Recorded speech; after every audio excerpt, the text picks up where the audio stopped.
Good morning, good afternoon, good evening, wherever you are, and welcome. This week's Freethought Hour, I'm pleased, very pleased, to have an excellent guest in the form of Kirt Lewis. I'll introduce him straight away, and then we'll find out more about him. Here he is. Hello, Kirt. How the devil are you? John, I'm doing great. Good. Yeah. Okay, that's all we wanted to know. Yeah. The devil is alive and well in me, and doing his good work. Yeah. So you mentioned the devil and his work. This is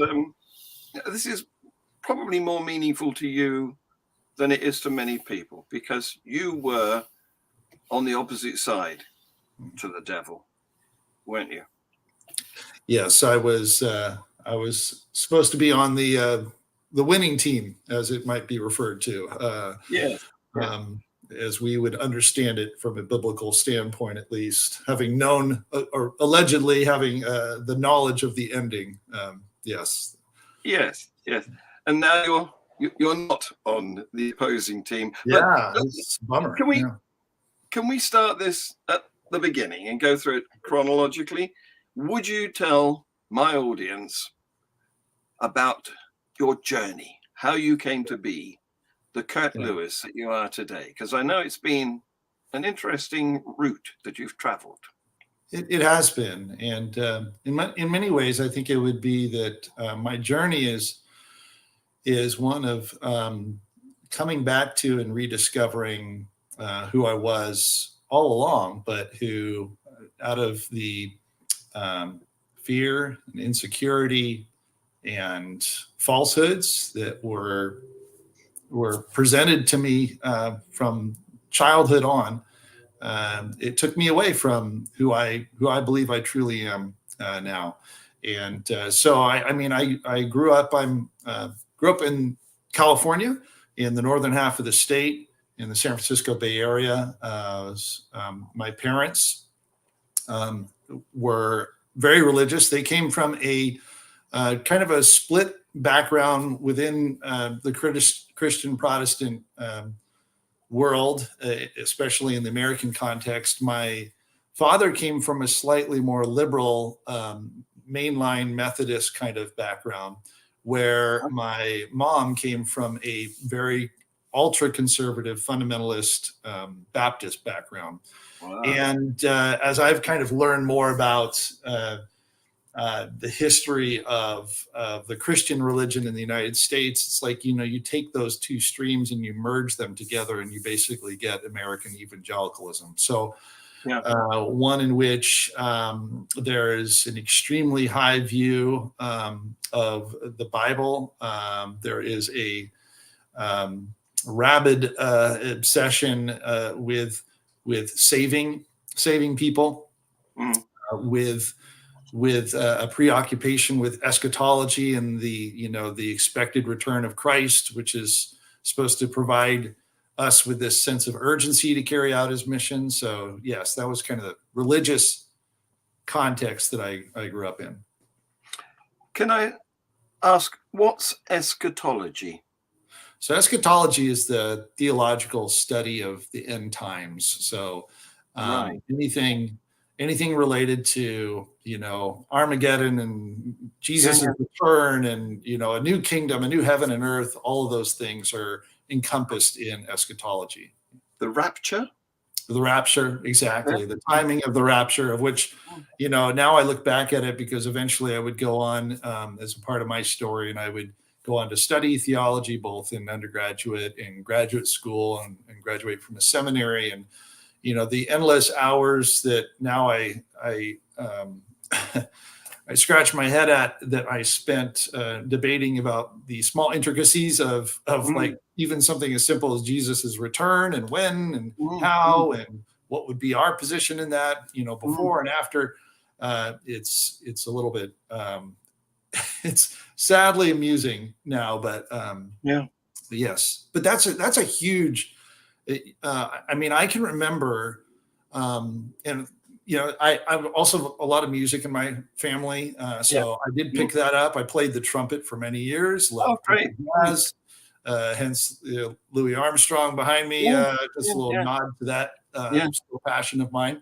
But I remember even as a younger child into like young adolescent years, being afraid, even though I felt like, okay, I'm on the, like I said, the winning side. I was afraid to hear that trumpet sound, this, blast from the sky, that this sense that Jesus was going to come back. I felt guilty at times that privately, I felt guilty not wanting him to return because of simple things that as a kid I wanted to do. It's like I wanted to grow up. I wanted to get married. I wanted to do a career, all those kind of things. And I would feel bad if I felt like, I really hope I don't hear that trumpet today. So you would feel robbed, wouldn't you, if you had to do a rapture when you were, say, 14? Yeah, exactly. Just to be crass, it's like, hey, especially when you become a teenager and adolescent, you're like, okay, well, I'd like to have sex someday. That'd be great. It's like, man, it's really suck if Jesus comes back right before that. But then I'd feel guilty about it. This is you're caught between two stools there, really. Yeah. Because there's your own wishes, which is to experience a fuller life, including sex, and then there's the guilt that comes from that because you weren't meeting the wishes of your God. That there was something inherently inferior to my own desires was a dominant theme. Yes. In my childhood that would form my adulthood. So I would constantly be making decisions throughout my adolescence and into my adulthood where I was suppressing and setting aside my own desires and interests because I felt like God's kingdom will was ultimately more important and valuable. I detect a sort of regret in you, I think, that a bit of a grievance that you've wasted part of your life in all of this trying to, what would be the word, advocate for an unlikely eschatology. It's hard. I've thought a lot about that. At times I would describe it regret, but then at other times I've embraced the fact that I had to go through even these failures or fighting through these falsehoods to get to the place of where I am today. So this somehow made me come to a place where I was able to value my freedom, my freedom to think, and be myself all the more because I went through those years. So it's a real difficult kind of a balancing act between, I can think and I can imagine of things I wish I had gone and done instead with the first 40 plus years of my life. 40. But also I have a voice and I have a message and I have a story that might be helpful to others now as a result of the path I've been on. Yes, indeed. Well, I want to talk to you a bit about jazz because Louis Armstrong was in the trad sector of jazz to an extent, wasn't he? Certainly started out that way before he went sort of pop, if you like. Yeah.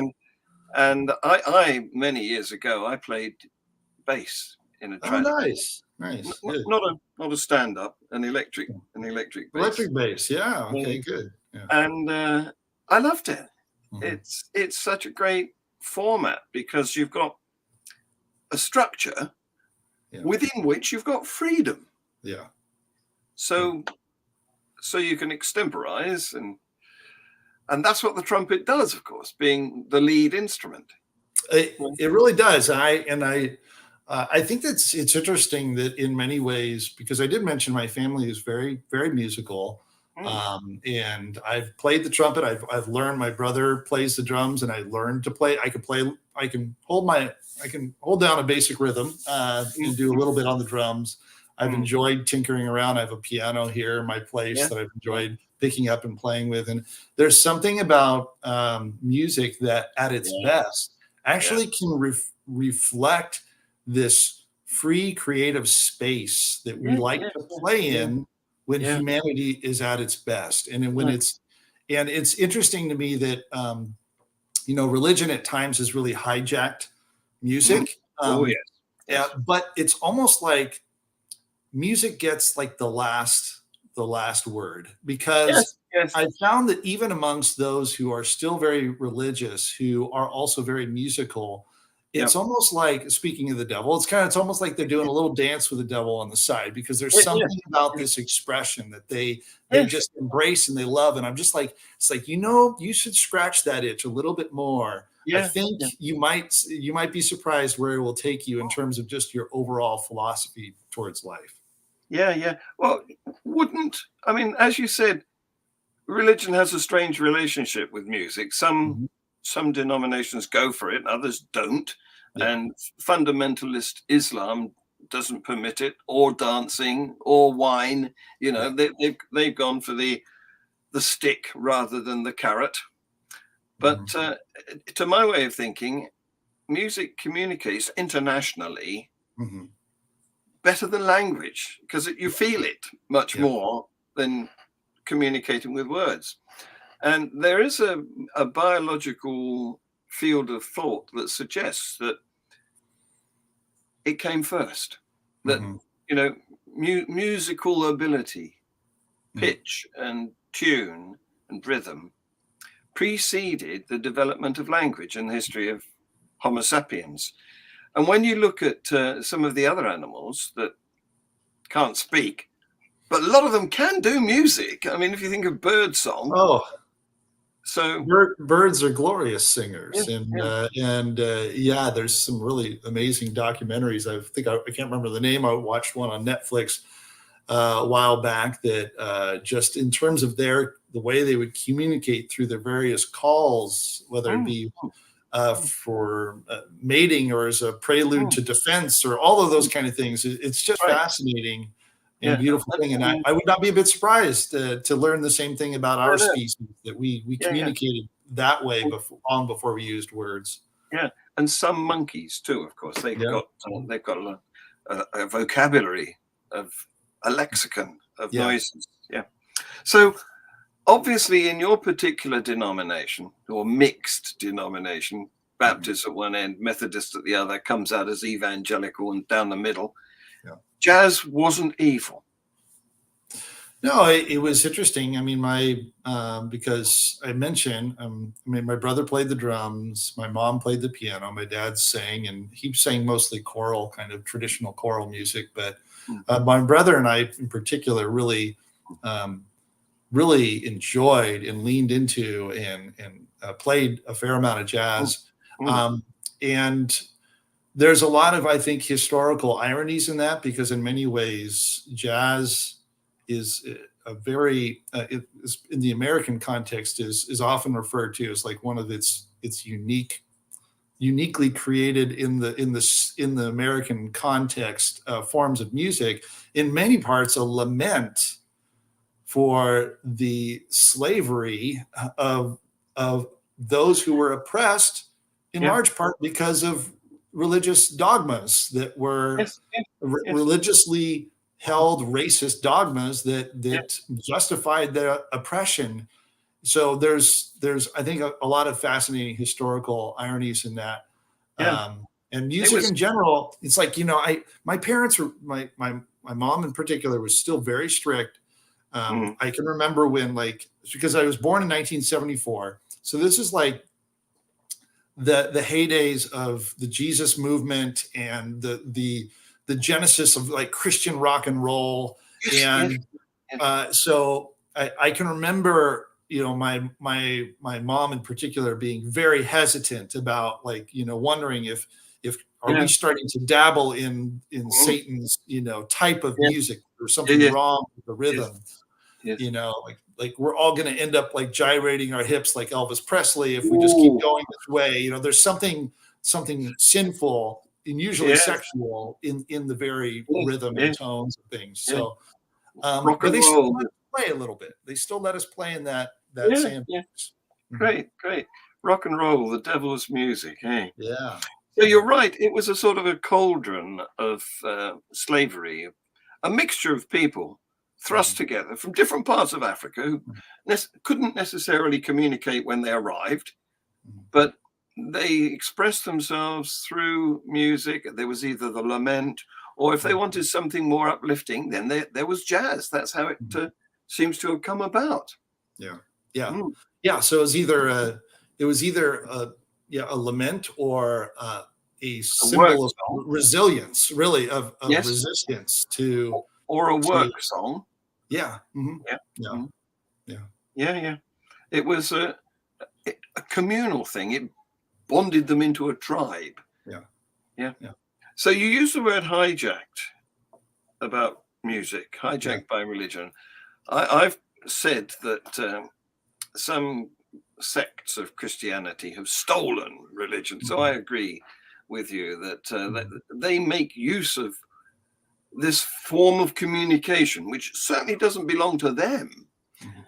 I mean, music can be used to express pretty much anything. We've already talked about lament and uplifting, and of course then there's love, and you can even use it to express war. I mean, the bagpipes was invented as a weapon to make so much fearsome noise that it sounded as though there was a really big army. And so music, fantastic stuff. But I want to move on now, because we've got to the stage where I think we've talked through your childhood, through your teenage years, and now you're getting into serious pastoring. How did that happen? Yeah, so I again, and I remember it very distinctly, my senior year in high school. In many ways, I was primed for this. That again, my life needed to be totally submitted to the will of God. And the will of God's highest purposes were that of usually of ministry of some sort. I mean, whether they said it explicitly or not, like in the evangelical tradition, it was like if you would eventually, those who are kind of, again, not explicitly, but kind of really following God's highest calling would just say, you should be a pastor of a youth pastor or a senior pastor or a missionary, something along those lines. And I remember just wanting so badly for my life to count that I remember going to a youth rally where there was a preacher and he preached this message. And I still remember the name of the sermon. It was called Hell's Most Wanted. And the idea behind it was that the halls of hell were lined with these most wanted posters of those Christians that Satan feared the most. So kind of like an old Western style, most wanted, like here are the biggest threats to Satan. And so I wanted to be on those walls. That's what I wanted to be, I wanted to be one of, somebody that Satan really feared, because I was that would have been wanted, dead or alive, wouldn't it? Yeah, exactly. And that's when I felt at that point, I thought it was a spiritual experience, but really I see it now more as a result of a lot of psychological priming, that I felt like I was called to be a pastor. So that's when I left. I would eventually leave the San Francisco Bay Area. I traveled north to the city of Portland, Oregon, where I attended a theological school there, a college called Multnomah University. Now it's Multnomah Bible College back then. And did that, graduated, came back to the Bay Area, ended up serving as a youth pastor, would eventually go back to seminary and complete a degree there. But I launched into what ended up to be about 17 years of my life in ministry, in vocational roles, mostly in churches. But then, as we'll discuss in a little bit, at one point in time, that pivoted towards more the religious humanitarian side of things. Right. Yeah. So that's a very committed involvement for almost a couple of decades. Yeah, I mean, and that's not counting the years. my undergrad years when I was interning and involved, very much involved from a volunteer capacity. I mean, when it was all said and done, it was easily over 2 decades of my life that I committed to pursuing and actively being involved in ministry. Yeah. So how on earth did you fall out of step with that? Yeah. Well, it's interesting in that I categorize the causes for me leaving Christianity in a couple of main buckets. I would say that one, on the personal side, one of the things that I grew up hearing a lot about was the promises of God. Yeah. And as well as similarly, the principles of God's word. If you base your life on the principles of God's word, if you know the promises of God's word, then these promises will be fulfilled and you can have a life. Now, it's not necessarily that they would say that it's a life without any pain, but if it is, that would only be coming from persecution, which we're also primed to be kind of have a martyrdom complex where we're expecting to be persecuted. But I think just in terms of my own personal life, there was a lot of aspects that I was primed to believe that if I followed these principles of God's word, that, for example, I would have a wonderful, satisfying marriage, irregardless of any other wisdom that could come in that would be secular, that could inform, how I would go about identifying a life partner and living with that person. I would just this really simplistic sense of like, well, if I just, don't have sex, I stay a virgin. So I grew up very much in purity cultures, heydays in the 80s when that was, I mean, it's still going, but like 80s and 90s when there was promise rings and there was, all kinds of stuff going on. But so it's like, if I do these things, just these couple of simple things, then I'll have a happy life. And I didn't. I just quite honestly didn't. Secondly was, I preached the Bible. I preached my first sermon on a Sunday morning when I was in my senior year of high school at a church youth Sunday. So I think when it was all said and done, I had been preaching and teaching the Bible in various capacities for about 25 years. And as I did that, I was taught to have this, high view of the Bible. And there was more aspects of the Bible, more questions that were surfacing over time that I just quite frankly could not get sufficient answers to. So it came down off its pedestal, as it were. It did. And I've always said that it's interesting because I grew up, say, for example, things like the Creation Research Institute and Ken Ham and Creationism, like, were really big. When I was growing up, I remember going to Creation Research Institute's, seminars. Really? And listening to Ken Ham, he's probably a younger scientist, coming and telling us all about how the facts really tell us that, this particular view of. Can I pop in here, because that's very interesting, because one of our viewers now, Frank Lovell, is in, hello Frank, he's in Kentucky, just a few miles away from, the Ark and the Answers in Genesis Museum, where Ken Ham is famously residing. It's his neck of the woods, isn't it? Yeah. And he has a sort of bête noire, I think is the expression, who's been trying to put the truth to the people who believe in creation in opposition to Ken Ham. And I'm having him on my show in a few weeks' time. So that should be. Oh, fantastic. I'll be all ears. I mean, because like I said, that was very formational. Like, I remember going from those seminars, like, all hyped up and ready to go debate my science teachers in junior high and high school, just thinking like, I'm going to show them the truth. Wow. But I think that just more and more aspects of that. And also, I would say, beyond like the realm of scientific, comparing just the facts of good scientific research with the biblical myth over time.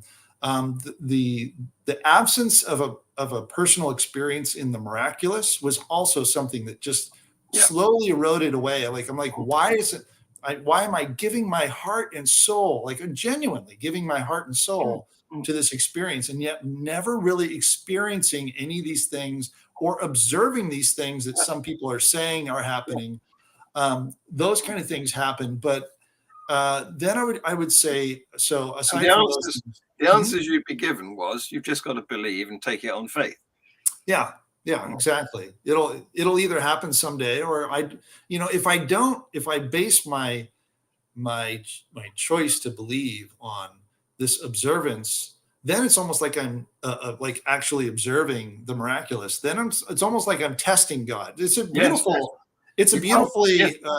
concocted argument, because it's like, then you're testing God. Then that's wrong. You got to stop doing that. You can't do that. You can't criticize God. I want to interrupt you here a bit, because you've mentioned some stuff that I want to delve deeper into, because we didn't really have purity culture over here in the UK, but you had it big time in the US, and it makes me think of Beyonce, of course, who was starting her career about that time when the purity culture was still rampant, and she famously fell off her pedestal because, I guess, like you, she wasn't getting satisfaction. in the words of the Rolling Stones. Yeah, exactly. Yeah. Also, you said that there was a feeling of awareness that you might expect to be persecuted. This is a very Christian thing, isn't it? Because it goes way back to when the Romans used to throw the Christians to the lions. So you're sort of you're armed with the expectation that you're going to be mocked by other parts of society. So it's a sort of preemption. We'll teach you that, you're going to be persecuted, so that when it happens, it's not a surprise. Yeah. Well, and not only a surprise, but in many ways, you're rewarded for it. It becomes like a badge of honor. So you can see this in other religious traditions as well. Like there, within, we've seen it within, say, for example, within the Islamic religion. We've seen it in other religions that almost take on a badge of honor. Yeah. You're elevated if you do experience these things. Yes. So it almost becomes a reward for us, us creating a self-fulfilling prophecy that leads to our own persecution. That then we pat ourselves on the back for. Yes. Good job. Yeah. You brag about it. I was victimized in the street the other day. Yeah. Oh, it's like turning everything on its head. Yeah. So you were saying that one or two things made you start to question the stories that you were being told. What was there a clincher? Was there a final straw that broke the camel's back, or did it? I was going to say, and then this would also,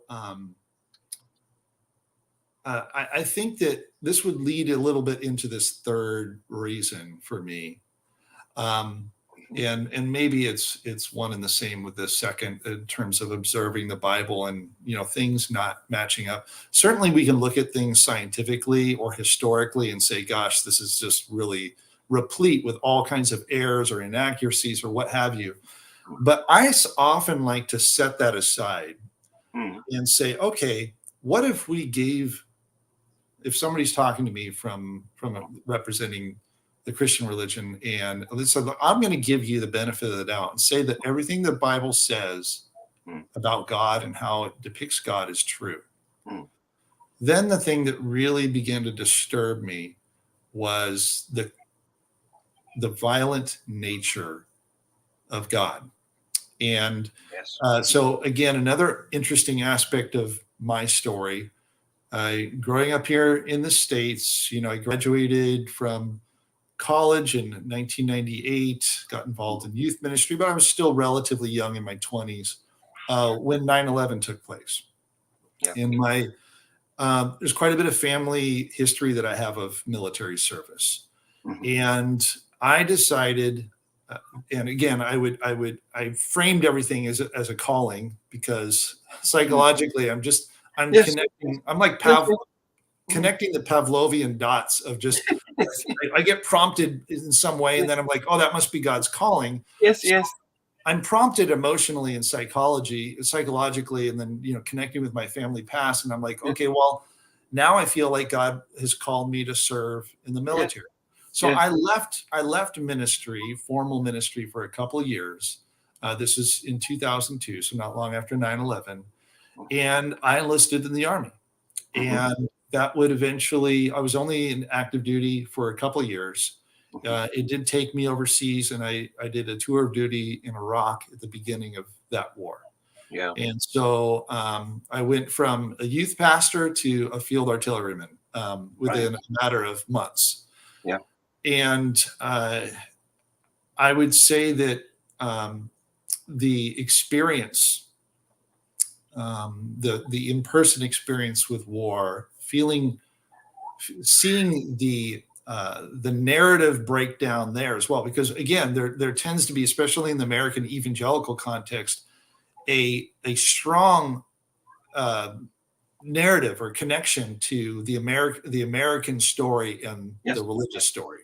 So, America is, for all intents and purposes, like a second Israel, like called to be this new, that's why Ronald Reagan, who I grew up, my parents and family members adored Ronald Reagan. And he used the language of America was a city on a hill, using religious language to prime us to think that we are this special called people. So I ended up joining the Army, and that led over a number of years to a number of experiences that I started to slowly come to terms with the violent nature of the God of the Bible. And that was one of the final nails in the coffin of my religious beliefs of Christianity.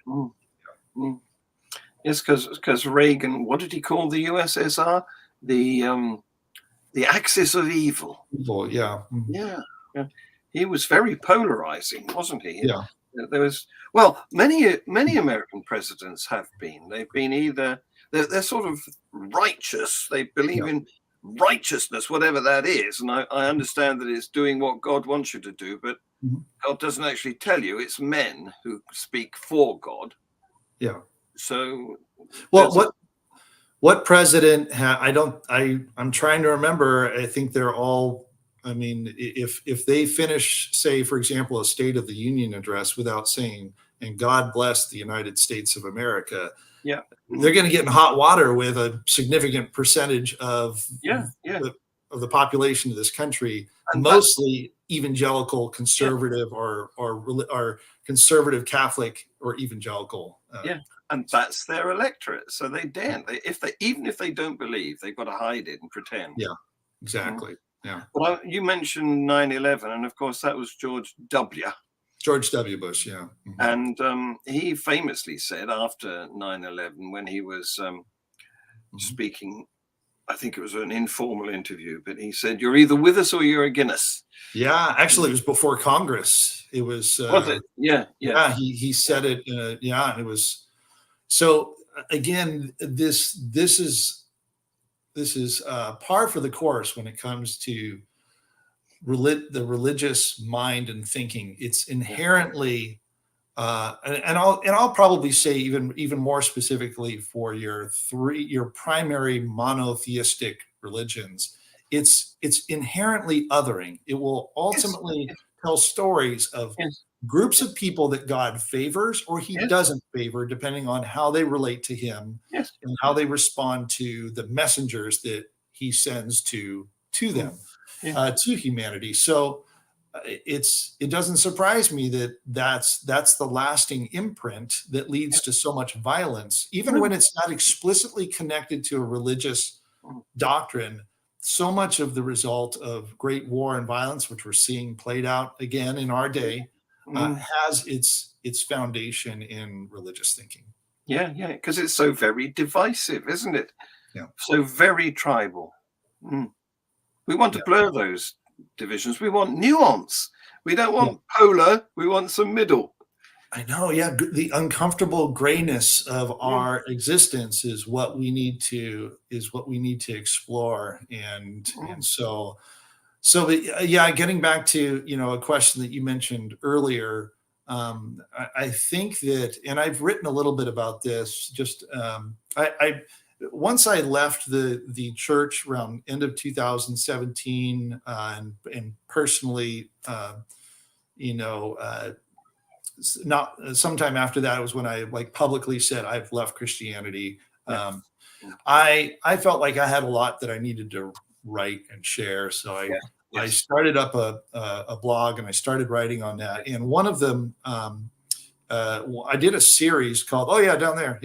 Right down there, right there. I'm watching on the tick across the screen. Okay. But I did a series on the murderous God. And I think when you look at some of these, and most of these, I chose these particular stories in the Bible because they're often the ones that are presented to children who are raised in a religious context. When you think of, say, for example, the near death or sacrifice or murder, I should say, of Isaac, or you think of Noah's Ark, which is always presented in these cutesy little cartoons. And if you strip that away and you start to think about what's happening, go ahead. Let's not mention the genocide aspect. Yeah, so I was like, this is why I was saying this was like the nail in the coffin for me, was just becoming horrified at the level of comfort that I was brainwashed to have with a God who is so violent. It's interesting. We're seeing all across our world right now as a result of what's happening in Ukraine. A lot of mass protests to war. War is not the answer. Stop all of these things. And yet, for me, I was like, I would go back and wait a minute. We see God carrying this out, whether it's on an individual level with telling a father to kill his son as a test of faith, which is so horribly twisted, or a heavenly father killing his son as a sacrifice for people, a blood sacrifice for the innocent. How is that any different than, say, the so-called pagan religions that would engage in child sacrifice, or the sacrifice of virgin women for the pure for the rest of our sins? It was just really unsettling. And I remember especially Noah's Ark, because I was, like I said, at a certain point in time in my ministry career, I transitioned and I started working for an international religious NGO, evangelical NGO called World Relief. And I kind of really, in many ways, I thrived in that context. And I moved my way up to becoming the director of one of their field offices here in Sacramento, California, which at that point in time, this was all right around the Syrian refugee crisis. So I got very involved in working with refugees, forcibly displaced peoples, which I had a strong connection with because when I served overseas, I saw the results of war. I saw the displacement and the suffering that it caused. And so I wanted to be involved in a kind of redemptive way, with something that would help pull the pieces back together for people who had experienced such tragedy and suffering. And just by circumstances, I ended up working my way up, and I became the director of what ended up being, at that point in time, the second largest refugee resettlement agency in the United States. In particular, we were resettling very large numbers of Afghan refugees. Yes. Sacramento has been home for the last, where I'm at right now, for the last 7, 8, 9 years to the largest number of Afghan refugees coming to the United States ever settled in Northern California, and specifically Sacramento. So here I was dealing with the outcomes of war, and I was watching images, and a lot of people will remember the image of Alan Kurdi, the Syrian boy whose body washed up on the shore in the Mediterranean. And it moved and shocked the world, and it led to a lot of, a lot of change, at least temporarily, with some hearts and minds. Yeah. And I remember going the next Sunday after that image came out, I went to the church service because while I was also serving full time at World Relief, I was continuing to serve in a part-time role as a pastor at a Christian Missionary Alliance church in the Sacramento area. And like a lot of evangelical contemporary services, they have the images moving in the background while they're projecting the lyrics for the worship songs that you're singing. Yes. And this one in particular had an image of the ocean, and specifically the water lapping up on the shore. It's supposed to be like a calming image to these worshipful lyrics. But all I was thinking of in that moment was Alan Kurdi's body. Yeah. And then I started to think, and I write about this a little bit, if you were to calculate even the most modest calculations of the world population around the time that allegedly this worldwide flood happens and kills everybody except for this small handful of people. How many children went through the experience that Alan Kurdi did by God's hand of judgment? How many pregnant women were drowned to death? Right. When I grew up in this, highly pro-life environment, quote unquote pro-life environment. How many pregnant women were drowned to death by this act by the hands of God? It's revolting to this day. I just do not see how anybody in their right mind can find themselves in a place where they want to worship a God who's willing to do that. Absolutely not. So you mentioned pro-life, and of course, pro-life really doesn't mean pro all of life. It just means pro unborn life. Yeah. So after you've been born, we don't care anymore. Yeah, there's a great deal of selectivity in their defining of life, and that's something else I've written and shared some of my thoughts I think I wrote an article on my blog called Pro-Life When It's Their Life. So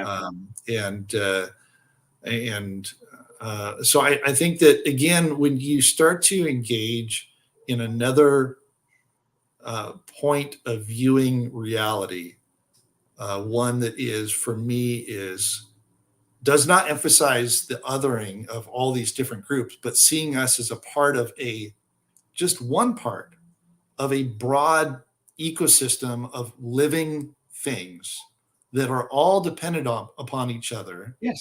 It actually has the reversed effect. It forces me to think of the smallest things that I can do that adversely affect other living things in the environment, all those things around me that directly affect my own ability to live or the future for those that I love, like my children. So every blade of grass makes a contribution to the atmosphere that we breathe. Yes, absolutely.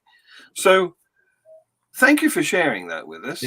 I know that it's not easy because there's so many horrifying aspects that you've reached back into your memory for, but I guess it's made the feeling of maybe guilt, maybe loss of humanitarian ethics that previously you subscribed to in your religious period of your life. That's probably what's contributed to you focusing now on humanitarian work. Would that be right? I think so. I think that that's part of it. I very much believe. Well, actually, I'll use the word imagine. Sometimes people refer like, "Oh, what do you believe in now?" And I speaking of music, I will often tell them that my creed now is could best be summarized in the classic John Lennon song "Imagine." I coming again from now a perspective that sees the unity of all that exists, that comes together, that we're a part of. The answer is not in us, exploiting the world around us or dominating. We use in Christian theology the dominion, like this role that we were supposed to have dominion over over things. Yes. It's like no, that did not work well. No. Like let's look at the track record and see. Okay, humanity, we've test driven this car and it sucks. Like we need to sell this thing to the junkyard and move on to what is it that helps bring us back together and understanding our union with everything that's with nature. Yes, indeed. Well, you mentioned Imagine, and back in my musical days, a long time ago now, but when I was in a band playing not bass but guitar in that band, and vocalizing too, and one of our numbers was Imagine, and I got the lead singing role for that. So that's very dear to me too, that song. Yeah, I can play it on the piano. I learned it on the piano about a year or so ago, and I loved that. It was it felt like a very profound experience. And, well, that is the lead instrument, isn't it, in the recording? It is. It is. Yeah. Mm-hmm. So I want to talk to you now about the current organization that you work for, International Rescue Committee, because you've got our former Foreign Secretary, David. You're right. Yeah. As your president and CEO. And there's a story about that because, of course, he was part of Tony Blair and George Brown's Labour government, and when they were looking for a new leader following the loss of the election back in, when was it, 2010, I guess. 2010. Years go by so quickly I lose track. But they were looking for a new leader, and he put in for the job. And by some devious means, his younger brother Ed got the role. And Ed's okay, but he's not quite the same caliber as David. And subsequently, of course, Labour haven't managed to win any election in all that time. So you've benefited from our loss. Well, yes, I mean, in International Rescue Committee, and I'll just say I'm not speaking in any formal representative fashion in this context. I'm a small cog in the organization. I help with a local program here that focuses on providing free financial coaching for people who are struggling to make ends meet. But it's been around since post World War II. It was actually started at the behest of Albert Einstein. Really? I didn't know that. Yeah, as a result, kind of as a part of an effort to respond to World War II and the mass displacement of people. So, it's a big organization, does a lot of work all over the world ever since then. But particularly, it's an organization like a number of other organizations that has a particular focus for most of its programs on working with people who are displaced by war and violence, which unfortunately we're seeing it all over again now. So we never learn, do we? No, I honestly, something I think about, and my girlfriend and I discuss this pretty regularly, that I try to be optimistic at times about our species, but I'm not feeling it too much lately. I'm hoping, I still might hope that there's a moment when we might break through. We might just face the utter ends of our consequence, or the consequences for our choices, our destructive choices and ideologies, and get to a point where we're like, we have no other choice other than to change, and in a massive way, or face our own extinction. But this is kind of, sorry for the depressing depressing context, but I'm hoping that we can still do that. But it's you see these things play out over and over again, and I'm 47, so I haven't seen as much as other people have seen, that goes back even further. It can be a little bit discouraging, but I have two girls, they're 12 and 7. What's the alternative? That I give up? Well, I'm not giving up. If not for myself, then at least for those that I love. I'm not going to give up, and still keep trying to do my best to draw people's attention again to the reality that we all are dependent upon one another, and that we need to find ways to be compassionate and towards one another, especially when we need it the most. So, well, most of us, the general public, feel like that. We agree. It's just when you get a few dictators at the top of a government that things go wrong. They get this megalomania. Mm-hmm. Yeah. No, it seems like that is the thing that keeps drawing us back, is just a small handful of people in great positions of power. And right when we think that we're starting to take a few steps forward, they make us go back however many steps. And we'll see. But yeah, I've enjoyed being a part of works that I think are trying to help individuals, whether at a larger system level, but certainly on a personal level.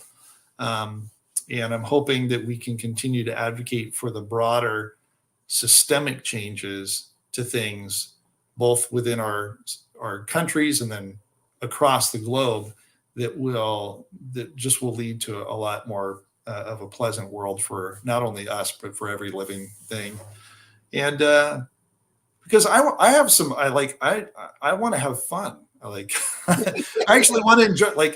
I think it would be great. We should preoccupy ourselves when we talk about music. Let's preoccupy ourselves with music instead of blowing each other up, or other things, or sports, or just the beauty of nature, or creating. There's lots of different amazing things. My oldest daughter loves painting. I've got a couple of them up here in my apartment. She's always making new ones. It's like, those are the things that I wish we could let's keep ourselves busy with those things. Yeah. As a species, we've got plenty of talent. So I don't know why we can't fill our lives with those sorts of creative things, and not these destructive things that the demagogues like to inflict upon us.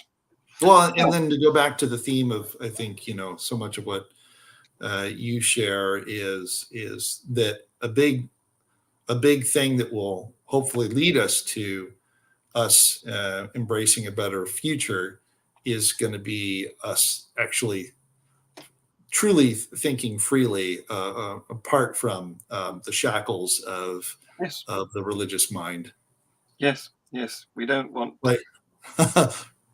I choose chess. I like that, Frank. That's good. I'm not very good at chess. Well, I need to play some more. But yes, I get the point. There are some games right now. My two daughters are obsessed with Uno. I don't know if do you ever play Uno I have played it. It doesn't grab me. It doesn't grab you. I don't know. No. They're obsessed with it. We end up playing it over breakfast sometimes. It just really it's a losing battle. I've given in. I watch our children play it, but I'm a bit of a Philistine about games, I'm afraid. I'd rather write an article or make a video or do something more creative than sort of reorganizing somebody else's toy.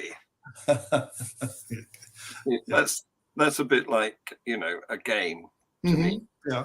I like to tell the story of how the princesses of old, they didn't have any jobs. They had nothing to do. Everything was brought to them. They just sat there looking pretty, and it was very boring. So what they used to do was get their, of course, there was no entertainment. So they used to get their minions to knot string into a tangle so that they could spend the next day undoing it. And that's how I view a lot of games. I think it would be more fun creating a crossword than solving it. Oh, okay. Yeah. That's my view. Well, my 7-year-old is definitely all for creating. Like, I will find her playing on the floor with random toys and creating an entire new universe. So, here's to creativity, whether expressed musically or a childhood play or whatever it might be. But I think when we are creating new things that are bringing life, that's our best. I'll drink to that. Okay, very good. I don't have a drink handy, but I will after the show. I promise I will drink. Yeah. That's such a good positive note to end on. It is. Yeah. I think what I'll do now is I'll announce to the audience that next week I've got a Satanist. Oh, nice. I've never had a Satanist come on the show, but I've got one next week. And I'm going to find out what Satanism is, because, it's not something I'm very familiar with. Mm-hmm. So I'll just say I'm there's some really fantastic aspects of Satanism that I've enjoyed learning about too. So I'm sure that horrifies some people who know me from in my past in ministry, but that's exciting. I'll be tuning in for sure. Yeah, well, there's lots to talk about, isn't there? There's Diabolo, and there's what's his name, the author in the 13th century who wrote a book that promoted Satan. French name. I can never think of his name. Never mind. Watch it next week. Come and join us. Come and join us, Kirt, and ask questions of my guest Satanist. All right. Anyway, you have been as fantastic as I predicted. Oh, thank you, sir. Thank you very much for sharing with us. Thank you, and John. Also, thank you for joining me the week before last, on the fundraising show that we did for Recovering from Religion. Yeah. Which has now raised, I think, almost $9,000 in total. So thank you for that. That was a worthwhile exercise. Very much so. I'm very committed to that continuing work, and it's a bit of a passion project myself outside of my current work. So I was great. Thank you for drawing attention and resources to that ongoing work. Great. Yep. Well, on that note, Kirt, thank you very much. Thank you very much. Take care, everybody. Take the rest of the day off. I will. Thank you. Bye-bye. Bye-bye.